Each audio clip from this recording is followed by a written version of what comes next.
As nationwide minimum wage public hearings kick off, Southwest workers demand 794,000 pay package. Fresh attacks in Plateau State, 1 killed, animals slaughtered. 3 persons remanded over Bodija explosion. Another foreign scene, after weeks of political unrest, Senegal set to hold presidential election March 24. Hello and welcome to Trust TV's news update. I am Chiamaka Nwafo.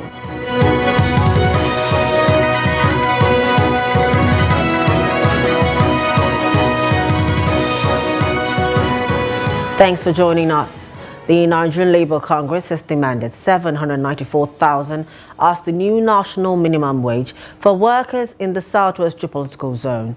The Labour Union in the Southwest, through the chairperson of the Lagos State chapter of the NLC, Fumi Sesi, made the demand during her presentation at the ongoing public hearing of the Tripartite Committee on National Minimum Wage in Ikeja, Lagos on Thursday. Sesi noted that the demand was jointly agreed on by all the members of the union in the Southwest. President Bola Tinubu, through Vice President Kashim Shettima, inaugurated a 37-member panel on the new minimum wage in the council chamber of the State House in Abuja on January 30th, 2024. Still staying with organized labor-related stories, is showing signs of advocating for minimum wage of 500,000 naira as the zonal public hearing on the new wage structure commences today in Lagos, Kano, Enugu, Akwa Ibom, Adamawa, and Abuja.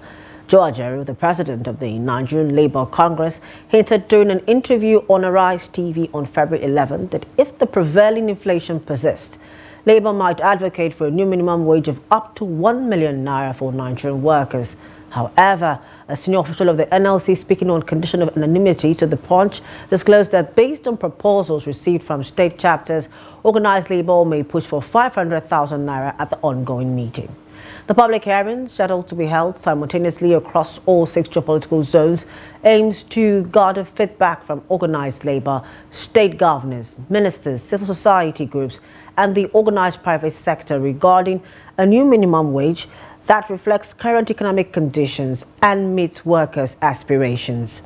Joe Ajaero is set to chair the meeting in the Northeast, which is happening in Yola, the capital of Adamawa State, while the Minister of Finance and Coordinating Minister for the Economy, Wale Edu, will oversee the Southwest hearing taking place in Lagos. President Bola Tinubu, represented by his deputy Kashim Shettima, inaugurated a 37-member panel on the new minimum wage at the Council Chamber of the State House in Abuja on January 30th, 2024. However, he emphasized that the NLC's demand would hinge upon proposals submitted to its headquarters from state and local government chapters. Gunmen launched a brutal assault on cattle rearers in Nafandreji Fan district of Barkin local government area on Tuesday evening. Tragically, the attack resulted in the loss of a herder's life and 134 cattle and sheep. Alhaji Dan Azumi, who bore the loss of 21 cattle, confirmed the harrowing incident to Trust TV on Thursday. Adamusa completes the report. These are the unfortunate casualties among the cattle during the attack. As recounted by the cattle owners, Abubakar Abdul Mumin and Abdul Salam Ibrahim were tending to the herd when armed assailants suddenly descended upon the area, unleashing a hail of gunfire. Tragically, Abubakar, along with numerous cattle and sheep, fell victim to the violence. Some of the members of the Fulani groups speak on the incident. What really happened yesterday is a bad thing to us. We were thinking that we have a relative peace. But to our greatest surprise, and very unfortunate, yesterday, over 35 cows were shot in Fan district without any provocation. 2 people shot, 1 dead. 1 is now in hospital. We went and saw him and interviewed him. Almost 104 cows shot. And the securities has gone and seen. The local government has went there. The chairman of the local government has even gone there and seen. So we are calling for the appropriate authorities to please compensate those people that lost their losses to the cows. And there wasn't any mischief there. It's just like that. They were just grazing. Don't think that the cows entered farm or something. No, it's not like that. But in our side, if they made mischief, they will take our cows, put inside a fence. We must pay what they want.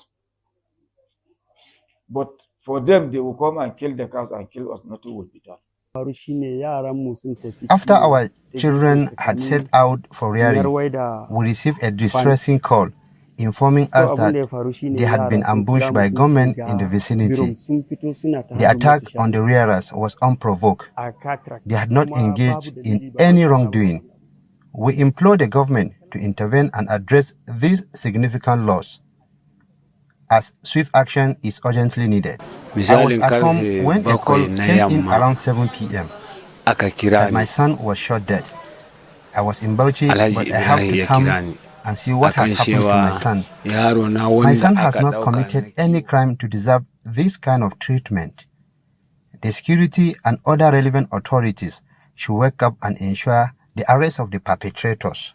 Governor Mutfwang, while sympathizing with the deceased family, condemned the incident while directing security agencies to track down the perpetrators of the heinous crimes and ensure justice for the victims.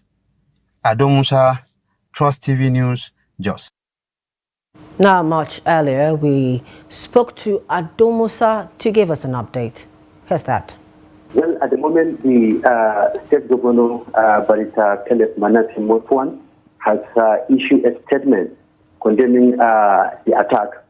He also directed security agencies in the state to track down the perpetrators of this act and ensure justice to the victims of this attack. And he also called on the community leaders, especially the areas that were affected, that all religious leaders and community leaders should ensure dialogue so that the whole thing should not be escalated or should not escalate to other areas. He said that this is the only way that we ensure peace at the moment, especially now that peace is gradually returning to most of the affected areas. So he called on the community and religious leaders to quickly call a kind of meeting so as to dialogue among the people of the community, while the security agencies will also do the needful to ensure that the affected are also arrested and then brought to book. So this is the development we have at the moment from the governor. Okay, Ado Musa, you have stated what the state government is saying about this particular incident, but then I'd like to know, what are the police authorities saying about it? The police say that after the incident, they say we should contact the operation who has been on ground, particularly within the vicinity. So when I called the spokesperson of the Operation 7, Major Simon Zako, who told me that he is yet to receive the information about this particular incident, despite the confirmation by the governor. He said that I should wait for him until he gets the information from the area. He will call me back to brief me on the next line of action. But at the moment, he said he's yet to receive any information about it. Okay, as we await what the police has to say about this, now I'd like for you to give us, given the recent unrest in the area, what impact do you think this is likely to have on the development, on the volatile peace that we have? Honestly, it will definitely make an impact in the sense that, just like I have said it earlier, relative peace is gradually returning to virtually all the affected areas. That is the communities in Mangu, the communities in Barkin Ladi, and the communities in Bokos local government area. So with this development now, people are beginning to say that the government should quickly intervene so that this thing should not escalate. And that is why even the security agency, particularly the Operation 7, just from what Dan Azuli said, that soon after the incident, they were called by the military from that zone, that is the commander of Sector 4, to now calm them down and then also assure them that they will do everything possible to ensure that the perpetrators are brought to book. I also learned that even the DSS currently a meeting with the leadership of Fulani in the state, just to calm them down and also assure them that the government is on top of the situation. So all these ones are being done in order not to allow the situation to escalate. So it will definitely make an impact, and it is now left for the security agency to ensure that all the promises made for the Fulani community, so that these things will not escalate. That was Ado Musa speaking with Aisha Salihu earlier on the herder attack in Plateau State. Now moving on, the Federal High Court in Ibadan remanded a woman and 2 men for their alleged involvement in the Bodija explosion that occurred on January 16th. The 3 were charged by the police with conspiracy, use of weapons of mass destruction, stockpiling of radioactive materials, and dispersal of biological weapons. However, they pleaded not guilty to the charges. Judge E.U. Akman ordered their remand to the Agodi Correctional Center and adjourned the case until April 11th. The defendants faced 5 counts brought against them by police prosecutor Michael Ogier. According to Ogier, the crime was committed around 7:30 p.m. on January 16th. The prosecution alleged that the defendants stored radioactive materials inside the building, which subsequently exploded, resulting in the deaths of a 65-year-old woman named Bolanle Badmus and 13 others. Ogier informed the court of his readiness to present his case. However, the defense counsel, Adiola Adebayo, requested a short adjournment to file some applications. The Central Bank of Nigeria has again raised the exchange rate for calculating customs duties at the nation's seaports by 1.1% after a few days of stability. The customs duty rate was reviewed upwards from 1,544 naira and 8 kaba to $1 to 1,560 naira 51 kaba to $1 on Wednesday, March 6, 2024. According to information on the official trade portal of the Nigerian Customs Service, the current review by the Apex Bank represents a 1.1% increase in the customs duty rate and an increase of 16.43 naira on each dollar needed to clear goods at the port compared to the old exchange of 1,554 naira 8 kaba to $1. With a hike in the customs duty exchange rate, importers opening Farm M will pay more to clear their goods as import duties are benchmarked against the dollar. The exchange rate for clearing goods at the port has become a critical policy that has serious implications for international trade in the country. The House of Representatives has summoned the Minister of Marine and Blue Economy, Adeboyega Oyetola, and Managing Director of Nigerian Ports Authority, NPA, to appear before it over controversies trailing the concession of Apapa Terminal, Warri Port Terminal, Tinkan Island Port Terminal. Chairman House Committee on Privatization and Commercialization, Ibrahim Chidari, gave the directive during the investigative hearing into the expired concession agreement signed with 6 unlicensed terminal operators. Here's the report. Also directed to appear before the committee are the Director General, Bureau of Public Enterprises, and Director General, Infrastructure Concession Regulatory Commission. Some port terminals, seaport terminals, were given out on concession viably, but some of them are from Lagos and some of them are from Port Harcourt. So they were trying to see that their approval were renewed since 2021. So we don't know, somewhere, somehow, this renewal were not granted to them, but they have been operating since then.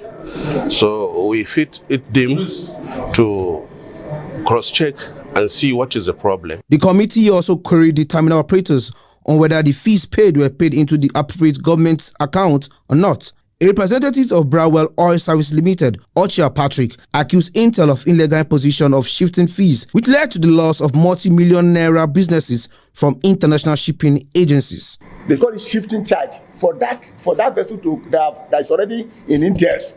Look at the boundary between Intel and Browell. Just to shift from there to come to net to draw Browell cargoes that are meant for Browell, they will say they should pay shifting charge, and they will build in that charges to the consignees, that is the owners of the cargo, and that is discouraging them. So they say instead of going to Browell, let us just drop it off at Intel, because that to them is additional cost. The terminal operator representative, while expressing grave concern over the high cost of diesel to power generators daily, solicited for the intervention of the House on regular supply of gas to the terminal. This is the news update on Trust TV. Coming up, Nigerian youths charged on need for self-reliance through entrepreneurship. When we return, please do stay with us. Welcome back. Thanks for staying with us. And if you're joining us, this is the news update on Trust TV. Now, let's take a recap of our top stories. As nationwide minimum wage public hearings kick off, Southwest workers demand 794,000 naira pay package. Fresh attacks on Plateau State, 1 killed, animals slaughtered. Moving on, the Association of Resident Doctors at the University College Hospital Ibadan has commenced a 3-day strike over alleged assault on one of their members by relatives of a patient in the hospital. A statement by UCH ARD President John Oladapo said the doctors are demanding a public apology from the people who assaulted their member and inflicted injuries on him on Sunday. He urged the hospital to improve its security architecture to avoid future occurrences in the hospital. So staying with the Southwest, the Lagos-based Nigerian youth Olalekan Ogunbowale has condemned the attitude of most Nigerian youths whose stock in trade is to seek free meal and money instead of venturing into entrepreneurship. In this report, Trust TV's Ajibade Awofeso interacted with the skilled worker at a printing press unit on Akeju Street of Lagos State, where he highlighted the need for skills and commitment by the Nigerian youths. Here's the report. While many youths still roam the streets lamenting that there are no jobs, others have embraced the present-day reality and gone ahead to acquire various skills which they now use to make ends meet. One of such is Olalekan Ogunbowale, who through the skills of producing wall calendar rims is making a living for himself despite the economic hardship. He speaks of how he does the cutting and folding of the rims and the amount he makes daily. And I see that you are using your leg to press it. Is it not stressful? It's stressful. Very, very. So, do you make money from it? Money dey inside though. Like, how much do they make? Per day. I dey make like 7,000 a day. The thing don't cost as a still don't enter the country. It don't cost. Before I dey buy this thing sheet, I dey buy am 1,500. To go now don't turn to 2,500. Like Ogunbowale, there are many other youths doing the same to survive. While highlighting their challenges, they said they hope to see government come through for them. Challenge is too much, yo. To call this thing a day, you go shop like 3,000 in a day. Before I dey chop 1,500 in a day, the money I don't turn to double. Don't double, money don't double. Now so the country dey now. If you no shop, no fit do this work. Although it is true that the government has not been able to address the problems of job creation for the teeming unemployed youths across the country, that Ogunbowale says should not be a yardstick to stay idle. He is calling on all Nigerians, especially the youths, to look inwards and identify things they can do to earn a living other than waiting for a federal government job that may never come. Ajibade Awofeso, Trust TV News, Lagos. There you have it. The federal government on Wednesday declared that it would withdraw the operating licenses of power distribution companies that were intentionally not supplying electricity to consumers across the country, leading to widespread blackouts. It stated that despite efforts by the Federal Ministry of Power and Electricity generating companies, some discos were not distributing the power supplied to them by the Transmission Company of Nigeria, which had resulted in abysmal supply this year. Power supply across the country has been terrible since January 2024, as many towns and cities nationwide have been thrown into darkness for weeks due to the lack of electricity. In a post on his official X handle on Wednesday, the Minister of Power, Adebayo Adelabu, lamented the poor supply of electricity across the country, stressing that this was despite efforts by the government in tackling the challenge. He, however, pointed out that findings by his ministry revealed that some power distribution companies were willfully not distributing electricity to end users in their various franchise areas. Away from Nigeria and Senegal on Wednesday, it announced a delayed presidential election will be held on March 24 after a top court ruled that the proposal to hold the vote after April 2nd was unconstitutional. President Macky Sall's mandate expires on April 2nd. Originally scheduled for February 25th, President Sall called off the exercise citing electoral disputes. He was immediately accused by the opposition of seeking to carry out a coup. His proposal to hold the election in December was the subject of a deadly protest which rocked Senegal's reputation as West Africa's most stable democracy. A proposal from a national dialogue commission for the vote to be held on June 2nd was rejected by the Constitutional Court. Also on Wednesday, President Sall dissolved the government and replaced Prime Minister Amadou Ba. The presidency said in a statement, Ba is the ruling coalition's presidential candidate. Salon Foreigners in China on Thursday described the war in Gaza as a disgrace to civilization and called for an immediate ceasefire as the conflict stretched into its 6th month despite efforts by mediators to reach a truce. U.S. President Joe Biden has urged Hamas to accept a ceasefire plan with Israel before the Muslim fasting month begins, which could be as early as Sunday depending on the sighting of the crescent moon. However, mediators in Egypt have struggled to overcome tough obstacles in their attempts to negotiate a pause, while the United Nations has warned that famine looms for Palestinians trapped by the fighting. Chinese Foreign Minister Wang Yi told a news conference in Beijing that it is a tragedy for humankind and a disgrace for civilization, and in the 21st century, this humanitarian disaster cannot be stopped. China, historically sympathetic to the Palestinian cause, has been calling for a ceasefire since the war began when Hamas militants attacked Israel on October 7. And in sports, Super Eagles captain Ahmed Musa has expressed readiness to partner with the Kano State government for the development of sports in this state. The Super Eagles skipper stated this when he paid a courtesy visit to the Kano State governor, Abba Yusuf, in his office. Musa disclosed that part of the discussions with the governor is to enhance sports opportunities for the youths in Kano State. He said the discussion centered on the importance of enhancing sports opportunities for all youths in Kano, not only in football but across all sporting disciplines. Musa added that he is excited to work towards a brighter future for sports development in Kano State.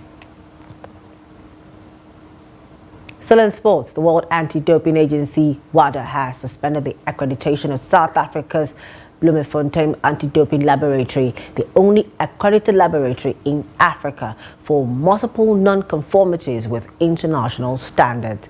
The Bloemfontein Laboratory had already been placed under some restrictions in September last year, while other anti-doping activities were allowed to continue. However, WADA said experts had advised the agency to suspend the facility's accreditation due to multiple non-conformities with the international standard for laboratories. It informed that Bloemfontein Laboratory had accepted the suspension, which came into effect on 1st March. According to WADA, the laboratory will be allowed to apply for reinstatement once it had demonstrated that all identified non-conformities have been addressed. Meanwhile, testing will be conducted at another accredited laboratory during the suspension period. And with that, we've come to the end of the news at this hour. For more news, programs and documentaries, please do also follow us on our social media platforms. I am Chiamaka Wafo. On behalf of the news production team, thank you for watching.